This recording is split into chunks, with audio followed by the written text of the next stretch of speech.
everyone, welcome back to my channel. This is Puja Negi Sharma and I'm from Kufri. जैसा आपको सबको पता है कि मैं कुफरी में रहती हूँ and मैं इस जगह के बारे में वीडियोस बनाती हूँ। अभी मैंने पूरी जो विंटर्स है कवर की है इसमें, तो मैंने कुछ आपको सेब के पौधे दिखाए थे जिसमें वो बिल्कुल झाड़ की तरह थे। तो अभी मैं आपको दोबारा से, अभी जैसे अप्रैल स्टार्ट हो गया है हमारा, spring season is on the on the search. पूरा मतलब स्प्रिंग सीज़न का जो होता नहीं, भरमार हो चुकी है चारों तरफ। तो मैं आपको दिखाऊंगी कि कैसे हमारे जो मेरा सेब का बगीचा है वो कैसा लग रहा है इसमें। अदरवाइज़ तो स्नो से ढका हुआ था और बिल्कुल सूखे पेड़ लग रहे थे, but let me show you. देखिए, ये है सेब के पेड़, दिख रहे हैं आपको? वाह। सो इनका पूरा ब्लूमिंग मतलब हो चुका है और I was so busy with my work. Let me fix my camera. Okay, so मैं इतनी ज़्यादा व्यस्त थी अपने काम में कि मुझे ना व्लॉग बनाने का टाइम नहीं मिल रहा था। मेरे पास अभी 2 स्नोफॉल के व्लॉग्स पड़े हुए हैं जो मैं अभी डालूँगी सून। बट अभी जैसे स्प्रिंग सीज़न आ चुका है, तो आप देख सकते हैं कि कितनी खूबसूरती ये पेड़ दिखा रहे हैं। और एक चीज़ मैं आपको बताना चाहती हूँ, जैसे सेब के पेड़ में जैसे ये ब्लूमिंग स्टार्ट हो गई है, तो ये इसको डिटर्मिन करेगा कितने इसमें पेड़ लगेंगे।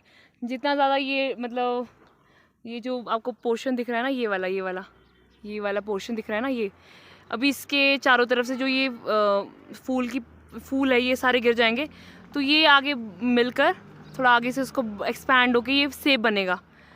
तो यहाँ पे क्या प्रॉब्लम हो जाती है थोड़ा बहुत कि आपने सुना होगा ओलावृष्टि, लाइक स्नोफॉल की तरह होता है, बट वो बहुत एक साथ पड़े तो बहुत ज़्यादा नुकसान करता है फसलों को। तो हमारी इस बेल्ट में जहाँ मैं रहती हूँ, यहाँ पे बहुत ज़्यादा प्रॉब्लम होती है और लोग जो बिल्कुल इस एक्टिविटी में इन्वॉल्व है, इस चीज़ को बचाने के लिए जो नेट्स होते हैं, जालियाँ होती है, उनका इस्तेमाल करते हैं, जिससे अगर कभी क्या अभी कुछ टाइम बाद ये ओलावृष्टि स्टार्ट होने वाली है, गर्मी आने वाली है, तो थोड़ा बारिश और ओलावृष्टि होती है। तो उसको प्रोटेक्ट करने के लिए वो लोग जाली लगा देते हैं और उससे काफ़ी हद तक मतलब फसल बच जाती है। बट मैं तो उतना ज़्यादा इन्वॉल्व नहीं हूँ एग्रीकल्चर एक्टिविटी में, तो अभी हमने उनको ऐसे ही रहने दिया है। हमने इनको भगवान भरोसे रखा है। अगर सपोज़ अगर वो ओलावृष्टि होती है तो फिर हम उतना नहीं बचा पाएंगे इनको, बट अगर नहीं होगी तो इसमें बहुत ज़्यादा सेब लगने वाले हैं और वो उसको भी मैं कवर करूँगी आने वाले टाइम में ऑब्वियसली। सो जो पूरा बगीचा है ना, इतना सुंदर दिख रहा है। देखो, थोड़ा अभी कंस्ट्रक्शन वर्क भी चल रहा है हमारा, तो थोड़ा जो उसके दूसरे साइड वाला एरिया थोड़ा उतना साफ़ नहीं है। अभी हम और नया प्रोजेक्ट लेके आ रहे हैं। मैंने आपको अभी अपना होम स्टे नहीं दिखाया ना, अगली वीडियो में दिखाऊंगी। तो उसकी तरह हम एक और नया प्रोजेक्ट स्टार्ट कर रहे हैं। इस बार हमने विंटर्स में होम स्टे खोला था, तो काफ़ी लोगों को पसंद आया, तो हमने सोचा कि क्यों ना एक नया वेंचर खोला जाए और क्यों ना नया एक्सपैंड किया जाए इस चीज़ को, सो दैट हम आपको अच्छी facilities at very affordable price पे दे सकें और हमारा एरिया जो है वो बहुत ज़्यादा एक्सेसिबल है। इवन विंटर्स में भी बंद नहीं होता है, क्योंकि हम बिल्कुल नेशनल हाईवे 5 के बिल्कुल इंटैक्ट रहते हैं, बिल्कुल साथ में रहते हैं। सो गाइज, ये है मेरा सेब का बगीचा। यहाँ थोड़े कांटे भी पड़े हैं, तो मुझे थोड़ा केयरफुल होकर चलना पड़ेगा। तो यहाँ पे ऑलमोस्ट 1 2 3 4 मतलब 12 से लेकर 15 पेड़ है सेब के, और ये अच्छी पैदावार देते हैं अगर वो ओले नहीं गिरते हैं। क्योंकि अभी हमारे पास नेट की सुविधा नहीं है और मैं अभी बिल्कुल फोकस नहीं हूँ about this, like I am not commercially involve with this activity. या जो ये है, ये हम अपने खुद को खाने के लिए यूज़ करते हैं या फिर हम किसी रिश्तेदार को दे देते हैं।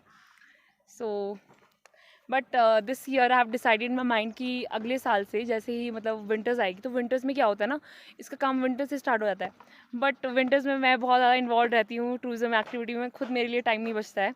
बट मैंने इस साल सोचा है कि जैसे ही नवंबर दिसंबर आएगा, तो मैं बिल्कुल स्टार्टिंग से ही इसको नर्चर करूँगी और अच्छे से मतलब नेट लगाने की ज़रूरत है तो हम इसको नेट भी लगाएंगे। और अभी तो नहीं फ़िलहाल, it is out of my budget because नहीं, गवर्नमेंट भी काफ़ी सब्सिडीज़ देती है इसके लिए। सो देखते हैं अगले साल, अभी तो भगवान भरोसे छोड़ दिया है। अब मैं आपको ले जाऊंगी अपने नेक्स्ट बगीचे और थोड़ा आपको कुफरी का नज़ारा भी दिखाया जाए कि कैसा लग रहा है कुफरी। तो कुछ इस तरह से अभी आफ्टर स्नोफॉल, पहले आपने देखा होगा कि स्नोफॉल में बिल्कुल कवर था, everything was covered with snow, and now it is like barren land with little bit forest area, like green area. अभी जैसे समर स्टार्ट हुई है, स्प्रिंग सीजन स्टार्ट हुआ है, तो धीरे धीरे ग्रीनरी बढ़ेगी, गर्मियों के साथ और ज़्यादा बढ़ेगी, बरसात में और ज़्यादा बढ़ेगी, और ये सारा एरिया बहुत ज़्यादा ब्यूटिफाई हो जाएगा within a few months, in coming months. So अभी मैं आपको ले जाती हूँ अपने नेक्स्ट बगीचा, मतलब नेक्स्ट बगीचे, वहाँ पे भी हमने सेब के पेड़ लगाए हुए हैं मेरे फादर ने। He is very much interested in this activity, but जैसे मेरे फादर रिटायर हो गए तो हम तो बोलते हैं कि पापा आराम करो, आपको कुछ करने की ज़रूरत नहीं है। तो हम बोलते हैं पापा रहने दो सेब को, जैसे है उसको वैसे रहने दो। बट मैंने अभी कल परसों ही अपनी बालकनी से देखा कि वाह इसमें अच्छी ब्लूमिंग हो रही है, तो मुझे लगा कि मुझे आपको दिखाना चाहिए। सो गाइज ये वाले पेड़ ये मेरे कज़न्स के हैं, ये भी बहुत अच्छा काम करते हैं इसमें, इनको नर्चर करने में। बट इन्होंने भी अभी हमारी तरह ही भगवान भरोसे, मतलब जो ओला वृष्टि होती है इसको हेल स्टोन बोलते हैं। Hello stone is a English word and it's very dangerous, क्या बोलते हैं उसको, भगवान की जो एक होती नहीं आपदा for this kind of crop in Himalayas, in everywhere I feel so to protect such kind of crops we need to implant nets, and they are not so much they are very costly. So जो लोग fully मतलब इसमें involve है इस activity में, तो वो तो लगवा देते हैं, बट जो लाइक ऐसे है कि कोई उतना फ़र्क नहीं है, तो वो उनका कुछ और भी काम है, लाइक किसी का गवर्नमेंट जॉब है, कोई प्राइवेट सेक्टर में इन्वॉल्व है, कोई tourism sector, like private sector in the sense की टूरिज़्म एक्टिविटी, कोई और एक्टिविटी, तो वो उतना ध्यान, मतलब उतना सिरदर्द नहीं लेते। सो ये पूरा area is like for Apple, ये मेरे कज़न्स का है पूरा एंड काफ़ी अच्छे फल होते हैं यहाँ पे और काफ़ी अच्छी क्रॉप मिलती है, but they are also into government jobs in something tourism activity, so they also pay less attention like me. But as a Himachali, as a human, as a farmer, we should है ना take care of them. So मैं पहुँच चुकी अपने पूरे बगीचे में, and 6 से 7 खेत हैं हमारे यहाँ पे, और यहाँ पे पूरे खेतों में मेरे फादर ने यहाँ पे सेब लगाए हुए हैं। सो मैं आपको भी दिखाती हूँ कैसा लगता है। तो यहाँ पे हम पहुँच चुके हैं, आपको दिख रहा होगा कि जो पेड़ है वो काफ़ी बड़े हो गए। ये हमारे सामने प्लांट किया है जब हम like I was at 7th और 8th क्लास, तो उसके बाद ऐसी ग्रोथ इन प्लांट्स की। और हम यहाँ पे ना कुछ वेजिटेबल्स भी ग्रो करते हैं, लाइक कैबेज, आलू को ग्रो करते हैं, मटर को ग्रो करते हैं, और लहसुन ग्रो करते हैं। मैं भी हेल्प करती हूँ, और मैं भी खेत का काम करती हूँ, मतलब हाँ, even though I mean to tourism activity and I मतलब, बट मैं पहले बचपन से ही खेत में मैंने काम किया है, और मुझे पूरा पता है कि कैसे काम करना है, कैसे खोदना है। क्योंकि हिमाचल में क्या होता है ना, या फिर आपको अब तो काफ़ी ट्रैक्टर वगैरह तो नहीं चलता है यहाँ पे, बट वो मिनी होता है, कुछ मशीन्स है वो चल पड़ी है, तो आपको एनिमल्स की कोई ज़रूरत नहीं पड़ती है खोदने के लिए। काफ़ी एडवांस हो गई है टेक्नोलॉजी, तो काफ़ी चीज़ें आसान हो गई है, जैसे पहले होती थी वैसे नहीं है। सो दिखाते हैं आपको कैसा लग रहा है मेरे यहाँ पे। सो मैं जब भी इस वाले फार्म में आती हूँ अपने, तो मुझे काफ़ी शांति मिलती है, क्योंकि ये इट इज़ आउट ऑफ थोड़ा सा मतलब नेशनल हाईवे से दूर है, थोड़ा आवाजाही नहीं है, कि कोई मुझे परेशान करने वाला नहीं है, यहाँ पे कोई बात करने वाला नहीं है। और मैं ना कुछ सोच रही थी कि I will plan here a summer camp, plan कर रही थी कि कुछ नेचर के करीब किया जाए और कुछ ऐसा क्रिएट किया जाए कि आप लोगों को अच्छा लगे। बट खैर थोड़ा टाइम लगता है, ज़्यादा स्पीड में जाने की भी ज़रूरत नहीं है। मुझे ये फील होता है कि जब चीज़ें होगी तो समय आएगा तो हो जाएगा, ज़्यादा स्ट्रेसफुल होके भी क्या मिलेगा ना। बट आप देख सकते हैं कितना सुंदर लग रहा है मेरे बगीचे में। ये तो एक ही खेत है ना, यहाँ पे से लेकर 5-6 खेत है ऊपर, जहाँ पे सारे में एप्पल लगे हुए हैं। तो वहाँ पे मैं आपको ले जाऊँगी। चलो थोड़ा ट्रैक कर लेते हैं ऊपर को। सो यहाँ पे है बहुत ही ब्यूटीफुल वैली, पहले उसको दिखा देती हूँ मैं आपको। So guys, this is one of the beautiful valley of Kufri you have never seen.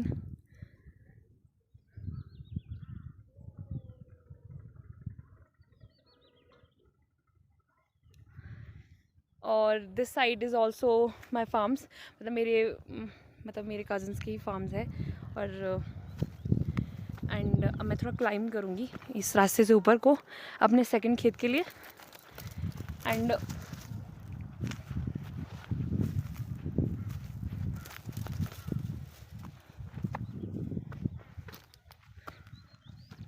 फिर क्या बोलूँ मैं, अभी तो चढ़ाई चढ़ते हैं यहाँ से ऊपर। ट्रैकिंग, हमने पता नहीं कितनी ट्रैकिंग की है बचपन से। मेरे जो मामू का घर है वो भी ऐसा है कि जब वहाँ पे सड़क नहीं थी तो हम 3-3, 4-4 किलोमीटर्स ट्रैक करते थे। एंड यहाँ पे एक पेड़ दिखाऊंगी, इसकी इतनी ब्लूमिंग खतरनाक वाली हुई है ना, थोड़ा आराम से चलना पड़ता है क्योंकि पत्थर वाला रास्ता है ना, तो मेरा कैमरा भी प्रॉब्लम कर रहा है। इस रास्ते से आई हूँ मैं। हाँ ये पूरा देखिए कितनी फ्लावरिंग हुई है, खतरनाक वाली। तो इस बार मुझे लग रहा है कि अगर मौसम उतना ख़राब नहीं होता है, क्योंकि उसका ना एकदम से मतलब वो ओले गिरेंगे और एकदम से ख़त्म कर। इवन तो मुझे एक बात याद है कि हमने एक बार बीन्स लगाई थी, फ्रेश बीन्स सुना होगा आपने। मैं बहुत छोटी थी, मैं शायद से 7 या 8 साल की थी। तो we were very much into agriculture activity that time. My father was working in some forest department, but my mother was like house wife and handling her farms as well. So मैंने देखा था कि उन्होंने बहुत उससे लगाई थी फ्रांसबीन, और एकदम से ऐसी वो ओले गिरे कि सारी की सारी मतलब सारी ख़त्म हो गई। और and she was feeling very bad, and हम भी उसको देख रहे थे उस टाइम, तो हमें भी बहुत बुरा लग रहा था कि क्या हो गया है। एंड ऐसा लगा कि सब ख़त्म हो गया है kind of thing, because it was very important for a farmer, like कि हम मतलब एक हम बीज बोते हैं तो हमको लगता है कि हमारे बच्चे की तरह है। और जब वो एकदम से क्रॉप मतलब वो काफ़ी बड़ी हो गई थी, होता नहीं कि मतलब वो ग्राउंड लेवल पे आ गई थी नीचे से, और वो पूरा ख़त्म हो गया था, तो ऐसा लग रहा था कि यार इतनी मेहनत से लगाया था, क्योंकि इसमें बहुत हार्ड वर्क लगता है जब उसको हम लगवाते हैं। आपको एक पूरा प्लेटफॉर्म बनाना पड़ता है, फिर उसको मतलब सो करना पड़ता है, उसके बाद उसको उसकी देख रेख करनी पड़ती है, कुछ कीड़े वगैरह होते हैं। उस टाइम तो उतनी पेस्टिसाइड्स इंसेक्टिसाइड्स भी नहीं होते थे, तो काफ़ी ध्यान रखना पड़ता है इस चीज़ों का। और it was very bad feeling that time कि क्या बताऊँ। उस बार my mother decided that time कि हम नहीं करेंगे अगली बार से, और हमने शायद से उसके बाद कभी नहीं किया है। और अभी कुछ साल पहले लगवाई थी, तब तो कुछ प्रॉब्लम नहीं आई, but at that time it was like कि एक मतलब 5 मिनट में वो कहानी ख़त्म कर दी। और पिछले साल की भी एक बात है कि काफ़ी अच्छे इस तरह से फ्लावरिंग हुई थी जैसे अभी दिख रही है आपको इन पेड़ों में। बट क्या हुआ कि सेम थिंग कि 5 मिनट में भी पता नहीं चला कहाँ पे क्या हुआ, और सारे पेड़ झड़ गए। और इवन तो जैसे पेड़ अभी जो फूल झड़ जाए कोई प्रॉब्लम नहीं, जो इनका ये जिससे ये सेब बनने वाला है ना, ये वाला पोर्शन आपको पता नहीं दिख रहा होगा कि नहीं। सो यहाँ से दिखाती हूँ क्या, तो ये वाला पोर्शन होता है इस। सो जैसे आपको ये फूल दिख रहा है, तो उसका एक मैंने पत्ता ये निकाल दिया, फूल निकाल दिया, तो ये पूरे मतलब चारों तरफ से निकल जाएगा। चलो मैं निकल जाएगा, ठीक है। तो ये आगे आगे होते हुए पूरा ओह शिट गिर गया सॉरी। अच्छा, तो ये पूरा जैसे पूरी तरफ से जैसे फूल है, और चारों तरफ से इसके फूल के मतलब जो होते हैं पेटल्स होते हैं निकल गए हैं, तो ये क्या करेगा पूरा आगे इसको कवर करेगा, और पूरा छोटा सा एक सेब बन जाएगा छोटा सा। फिर धीरे धीरे इसका साइज़ बढ़ेगा, बट क्या होता है कि अभी जैसे इवन इसके फूल भी झड़ जाते हैं और ये मतलब बच जाता है, बट बजरी इतनी ख़राब होती है ना, बजरी बोलते हैं उसको पहाड़ी लैंग्वेज में, कि वो उसको भी ख़त्म कर सकती है। तो मतलब तभी मतलब बहुत नुकसान होता है लोगों को, जिनका पूरा एग्रीकल्चर, पूरा जो फाइनेंशियल थिंग है वो उस पर डिपेंड होती है। तो देखिए कितने फार्मर्स जो होते हैं वो कितने वनरेबल होते हैं। अगर प्राइस ना मिले लास्ट में तो वो फिर क्या होगा उनका। तो इसकी वजह से कई लोग सुसाइड भी अटेम्प्ट करते हैं और बहुत सारी खबरें बाहर भी नहीं आती है, ग्राउंड लेवल पे रह जाती है। पर फिर भी गवर्नमेंट ने काफ़ी ज़्यादा इस बार मतलब काफ़ी अभी फसलों को कवरेज करने के लिए स्कीम्स दी है। बट कई बार शायद से एक्सेसिबिलिटी की प्रॉब्लम भी हो जाती है, और वो चीज़ जो facility from government level to farm, मतलब फार्मर के पास पहुंचनी चाहिए, वो नहीं पहुंच पाती कई बार। चलो खैर, system is improving day by day, we should be hopeful. तो I am very hopeful about this. तो हम तीसरे खेत पहुंच गए। उफ, मेरा सांस फूल रहा है, भगवान मुझे भी याद नहीं रही अब इतना क्लाइंब करने की।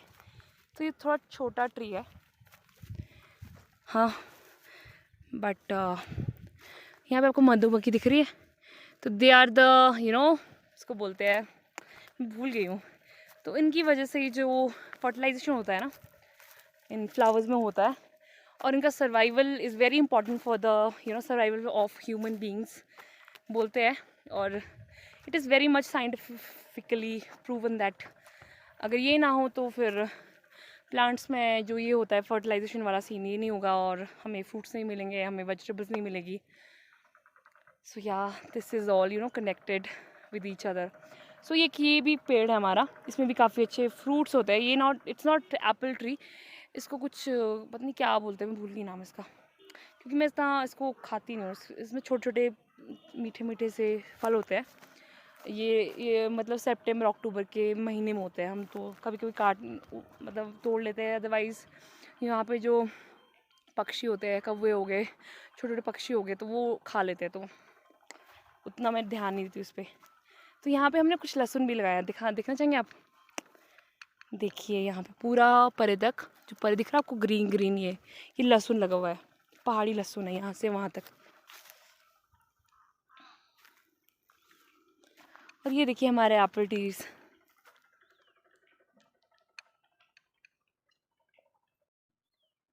कितने सुंदर लग रहे हैं।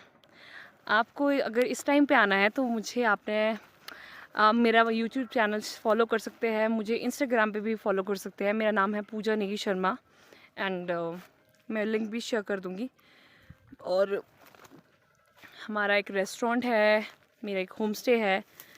सो रियली देखनी है, if you like to come in such kind of farm filled life, want to experience what I'm experiencing right now, so you have to come to my place, visit my place. Yeah, coming. अभी मुझे बुला भी रहे हैं, but I will take 5 minutes more। मुझे एक और आपको ट्री दिखाना है जो इतना ब्यूटीफुल है कि मैं बता नहीं सकती आपको। अभी तो मैं शाम के टाइम आई हूँ, तो अभी 1-2 दिन में मैं मॉर्निंग के टाइम भी दिखाऊंगी कैसे यहाँ पे आपको अच्छा फील होगा। एंड मैं बताती हूँ, मतलब ये होता है ना कि अपनी तारीफ़ नहीं करनी चाहिए, अपनी जगह की तारीफ़ नहीं करनी चाहिए, बट मैं करूँगी क्योंकि मैं बहुत ही अच्छी जगह पे रहती हूँ। और ये मुझे प्लेन्स में जाके पता चला कि मैं कितनी सुंदर जगह पे रहती हूँ। I live in a heaven. और जिस चीज़ को मैं बाहर ढूंढ रही थी वो तो मेरे पास ऑलरेडी है, मुझे अब लगता है, और उस टाइम मुझे फ़ील हुआ, मुझे रियलाइज़ हुआ कि जिस चीज़ के लिए मैं दौड़ रही थी अरे परे कि हाँ यहाँ वहाँ, वो तो भगवान की देन से मेरे पास ऑलरेडी है। मतलब सब क्यों दौड़ते हैं, तभी दौड़ते हैं ना कि शांति मिले, पीस ऑफ माइंड। एंड ऐसा एक बगीचा हो हमारा, ऐसा यहाँ पे घर हो, फार्म्स हो, साफ़ हवा हो और साफ़ पानी हो, घर वाले साथ हो, और साथ में अच्छी इनकम भी हो रही है because of this business, like I'm into tourism activity, and because of you people I'm doing well in my field.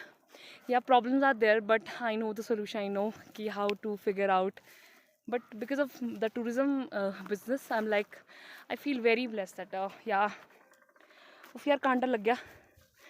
यहाँ पे ना कांटे भी होते हैं, कांटे पता है आपको, ये झाड़ियाँ नीचे गिरी होती है ना तो पाँव में जाती है। इसमें एक और अच्छे से पेड़ के पास ले जाऊँगी मैं आपको। तो इस पेड़ की बात कर रही हूँ मैं, ये है ब्यूटीफुल पेड़। इसमें ना इस वाले पेड़ पे क्या होगा ना, इसको हम शाड़ू सेब बोलते हैं। शाड़ू सेब होता है कि अभी मतलब लाइक अप्रैल मई जून में इसमें सेब आ जाएंगे इस वाले पेड़ में। जो और वाले पेड़ है इसमें आपको जुलाई अगस्त के बाद ही मिलेंगे पेड़ सेब, सॉरी। तो जो इसमें ये वाला पेड़ है इसमें आपको जून जुलाई मई जून में आ जाएंगे। अभी जब फ्रेश इन द सेंस कि जब इसमें ग्रो होंगे ना एप्पल्स, तब भी मैं आपको दिखाऊंगी कि कैसा फील होता है। तब तो यहाँ पे ना पूरा कवर हो जाता है विद ग्रास, तो बहुत मुश्किल वॉकिंग हो जाती है। अभी तो आपको बैरन लैंड लग रही होगी ना, यहाँ पे कुछ भी नहीं है। तो यहाँ पूरा फुल हो जाता है विद ग्रास। तो ये जो पेड़ था ना, ये थोड़ा अलग पेड़ है, इसमें थोड़ा जल्दी सेब हो जाते हैं। जो और पेड़ हैं हमारे सारे रेस्ट ऑफ द पेड़, सो इसमें थोड़ा टाइम लगता है, लाइक जुलाई के बाद ही फ्रूट्स आएंगे, जुलाई अगस्त तक। सो अभी ऑलमोस्ट मैंने कवर कर दिया है। 2 भी पेड़ खेत है, तो मुझे अभी बुला रहे हैं तो मुझे जाना पड़ेगा। तो फ़िलहाल अभी पहली बार हम इस फार्म लैंड पे आए हैं, तो अगली बार के लिए भी थोड़ा बचा देते हैं। अगर एक साथ ही एक दिन में खाएंगे तो और दिन के तब तो तो और दिन क्या करेंगे, है ना। तो इस तरह का है मेरा घर, तो इस तरह के हैं मेरे खेत। So guys, it's time to see good bye to everyone. So अब मिलते रहेंगे रोज़। अब तीसरे चौथे दिनों में ब्लॉग बनाने वाली हूँ, तो अब डिफरेंट, अब काफ़ी जैसे साफ भी हो गया, तो हमारे परे भी आसपास के इलाके में जा सकते हैं। और मैं आपको काफ़ी अनएक्सप्लोर्ड प्लेसेस दिखाऊंगी जो बहुत ब्यूटिफाइड है, जहाँ पे जो अनटच्ड है। कि मोस्टली जो लोग होते हैं वो एक स्पेसिफिक जगह पे जाते हैं, कुफरी जो एक बहुत ही कमर्शियल एरिया है। तो उसके अलावा भी बहुत सुंदर जगह है यहाँ पे, और काफ़ी अच्छी फार्म लैंड है, और काफ़ी काफ़ी अच्छा काम करें यहाँ के लोग। हाँ, तो अगली बार मैं पक्का से एक ट्रैक पे ले जाने वाली हूँ, जो बहुत ही सुंदर ट्रैक है। और जो भी मेरे पास यहाँ पे हमारे यहाँ पे स्टे करता है हमारे होम स्टे में, my home stay name is Snowfalls home stay. You can search on Google as well. So मेरे होम स्टे का नाम है स्नोफॉल्स होम स्टे। अभी मैं उसको ऑनलाइन भी करने वाली हूँ कुछ टाइम में। और आई रन और restaurant also, its name is mountain view restaurant. So आपने कभी भी कुफरी आना है तो हम यहाँ पे विज़िट कर सकते हैं। तो मैं आपको ऐसे प्लेसेस पे आपको रेफरेंस दे सकती हूँ, और आपको अपने फार्म्स में स्पेशली विज़िट करवा सकती हूँ, जहाँ पे ऑलरेडी हम we are doing very much agriculture activity with the help of people around us. और या यही बोलना चाहूँगी, अभी फ़िलहाल के लिए काफ़ी है, अगली बार की भी कुछ बचा के रखते हैं। सो मिलते हैं अगले ब्लॉग में, जहाँ पे I don't know, yeah, I'll take you to that Masu Peak wala vlog. So guys, stay tuned. I'm very happy that I'm doing this for myself and all of you. I'm educating you by giving you the right information about my place, and it is also giving me, good vibes. Thank you everyone for watching me till the end. If you like my content, then please subscribe to my channel, share with your friends, family members, your colleagues, और जिसके साथ भी आपका contact है। और यही मेरे लिए काफ़ी है अगर आप भी सब्सक्राइब करेंगे, अगर आप भी मेरा चैनल आप मेरा कंटेंट देखेंगे और मुझे बताएंगे कि what should I do, how should I improve my content, और कुछ क्या ऐड करना चाहिए। तो I definitely consider your suggestion in the comment box. So guys, thank you everyone for watching me, and मिलते हैं अगले vlog में. Thank you.